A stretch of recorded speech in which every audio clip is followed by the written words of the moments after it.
முருகப்பெருமான் தர்மமிகு இந்த சென்னை பூமியில வேல்மாறனும் திருப்புகழ் வழிபாடும் நடத்தணும்னு சொல்லி நம்ம ஒவ்வொருத்தரையும் கூட்டிட்டு வந்து இங்க உட்கார வச்சிருக்கிறார். உடம்புக்கு இந்த வாழ்க்கைக்கு ஒரு மருந்தை கண்டுபிடிச்சிட்டேன்.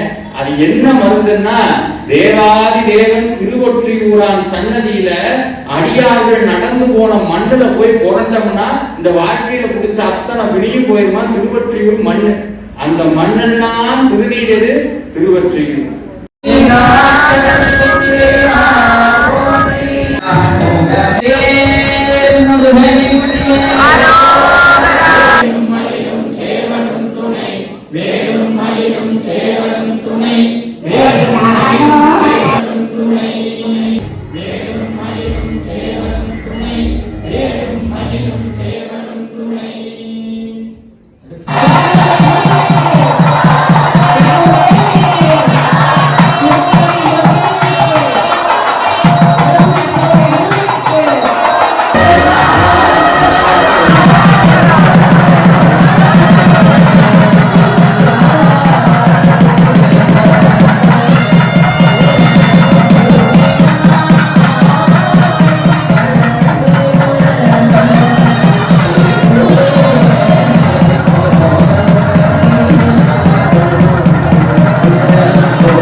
எனக்கு தெரிஞ்சது அதனாலதான் சொல்றாரு, கொஞ்சம் கூடி எனக்கு தகுதி இல்லாத எனக்காக சாமி வந்து நிக்கிறாரு.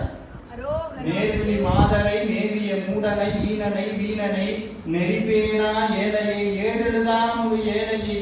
இத்தனை விஷயமும் என்கிட்ட இருக்கு. ஒரு நாள் உன்னை பற்றி படிச்சது கிடையாது, ஒரு நாள் உன்னை பற்றி நான் தேடி போனது கிடையாது. முருகா முருகான்னு ஓடக்கூடிய அடியார்கள் பின்னாடி நான் போனது கிடையாது. இத்தனை வயசு இத்தனை வருஷமா காசு பின்னாடி ஓடுனேன். அதே மாதிரி இந்த வாழ்க்கையில கர்ம வினைங்கிற தூசு நம்ம மேல பட்டு இருக்கு. அது என்ன பண்ணாரா முருகன், இங்க வா அப்படின்னு கூப்பிட்டு தன் கைப்பட துணி எடுத்து தொடச்சு விட்டாராம். இதுல அந்த ஏன்னா கண்ணாடியில தொடச்சு விட்டா என்ன தெரியும், அழுக்காருன்னா நம்ம முகம் தெரியுமா, தெரியாது. ஆனா இங்க சாமி அப்படி நம்ம மனசுங்கிற அந்த அழுக்கு பொழிஞ்ச கண்ணாடிய அந்த துணி எடுத்து தொடச்சு விடுறாரு. அதான் இப்ப நம்ம உட்கார்ந்து இருக்கின்ற பூஜை. தொடச்சு விட்டதுக்கு அப்புறம் அந்த கண்ணாடியில யார் முகம் தெரியும், நம்ம முகம் தெரியுமா, யாரோட முகம் தெரியும், சாமி முகம் தெரியும். அதுக்கப்புறம் நம்ம வாழ்க்கையில எதுவுமே நம்ம முடிவு கிடையாது. இருக்கு எல்லாருக்குமே நீங்க இத்தனை நேரம் உட்கார்ந்து இருந்ததும் நீங்க செஞ்சிருந்தது எல்லாமே நீங்க பண்ணது கிடையாது, சாமி கூப்பிட்டு உட்கார்ந்து வச்சிருக்கிறாரு. துணை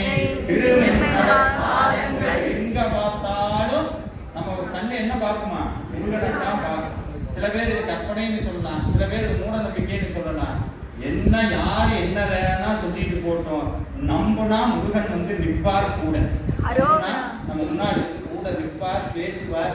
இன்னைக்கு சுவாமியினுடைய திருப்பாதத்துக்கு வேல்மாறல் பாராயணம் பண்றோம். இந்த சென்னையில் இருக்கக்கூடிய அத்தனை பக்தர்களும், சென்னையில் இருக்கக்கூடிய, சென்னையில மட்டும் இல்ல, இந்த உலகத்தில் இருக்க ஒவ்வொரு உயிரும் முருகனுடைய அருளால நல்லா இருக்கணும்னு வேண்டிக்க. கிட்டத்தட்ட பல லட்சங்கள் இதுக்கு செலவான போதும் அவங்க சொன்ன ஒரே வார்த்தை என்ன தெரியுங்களா? முருகன் கொடுப்பார், முருகன் கொடுப்பார், முருகன் கொடுப்பார் அப்படின்னு. அருளால இது செவ்வனே நடக்குது. இதற்கு ஒரு சில தொகை மட்டும் பத்தாம இருக்குன்னு சொன்னாங்க. இது எக்காலத்தை கொண்டும் கட்டாயம் கிடையாது. ஏன்னா நான் இப்ப சொல்றேன்னு வைங்க, இதை மட்டும் கட் பண்ணி ஸ்டேட்டஸ்ல வச்சிருவாங்க. ஆமா, இது வந்து காசு கேட்டாரு. இதை விட இன்னொரு சேவை பண்ணி வச்சிருந்தாங்க. என்னை பாக்குறதுக்கு காசு கட்டணும்னு சொல்லிட்டாங்க.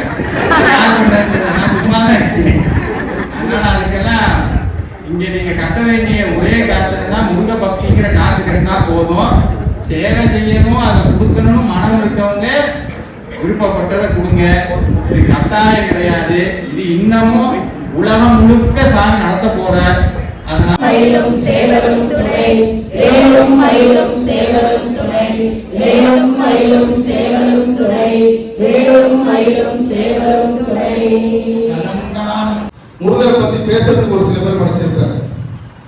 யாரு பேசினா முருகரே வருவாரோ அப்படின்னு ஒரு சில பேர் படிச்சிருக்காரு. அப்படின்னா விஜயகுமார் பேசி கண்டிப்பா முருகரே வருவார். சென்னையில இப்படி ஒரு நிகழ்ச்சி நடத்த காரணம் பாருங்க திரு சோமன் அவர்கள். பெரிய கைத்தறி. ஏன்னா சாதாரண விஷயம் விஜயகுமார் சொல்றது வந்து எல்லாரோட தலையெழுத்தையும் மாத்துறாரு. இங்க வந்து எல்லாரோட தலையெழுத்தையும் விதியையும் விஜயகுமாரும் இந்த சோமன் அவர்களும் முருகரும் எல்லாரோட கனமா வாங்கிக்கிறாங்க. அவர்களை கல்யாணம் அவர்களை காது கொடுத்தோ காமியோ இந்த வேலையாளர் பாட்டை ஒரு வாட்டி ஒளிபரப்பிட்டு ஆரம்பிங்க. நிச்சயமா வந்து அது ஒரு பெரிய மாற்றத்துக்கு இருக்கும். அதே சமயத்துல இங்க வந்து எல்லாருமே ஒரு பெரிய முருக சக்தியை உணர்ந்திருக்கீங்க.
கலந்து கொண்டு இந்த சம்ஹாரமூர்த்தியோட அருளை பரிபூரணமாக நான் பெற்றுக்கிட்டேன்.